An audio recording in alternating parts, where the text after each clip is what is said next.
अधः पञ्चदशोऽध्यायः।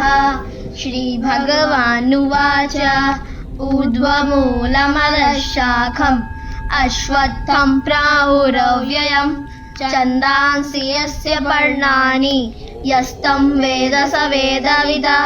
अधश्चोर्ध्वं प्रसृतात् सत्यशाखा गुणप्रवृद्धा विषयप्रवाला।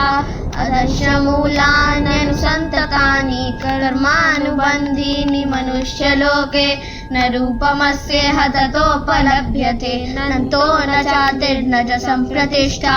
अश्वत्थमेनं सुविरूढमूलम् असङ्गशस्त्रेण दृढेन चित्वा ततः पदं तत्परिमार्गितव्यम् यस्मिन् गता न निवर्तन्ति भूयः तमेव चाद्यं पुरुषं प्रपद्ये यथा प्रवृत्ति प्रसृता पुराणी।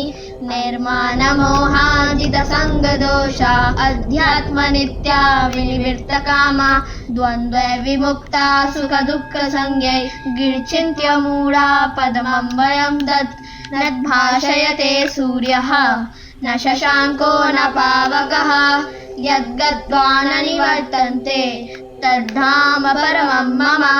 ममैवांशो जीवलोके जीवभूतः सनातनः।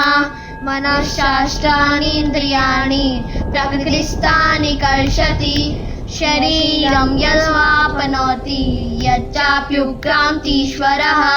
गृहीत्वैतानि संयाति वायुर्गन्धनिवाशय। श्रोत्रं चक्षुस्पर्शनं च रसनं घ्राणमेव च अधिष्ठाय मनश्चायं विषयानुपसेवते। उत्क्रान्तं स्थितं वापि भुजानं वा गुणान्वितं विमूढा नानुपश्यन्ति पश्यन्ति यानुचक्षुषः।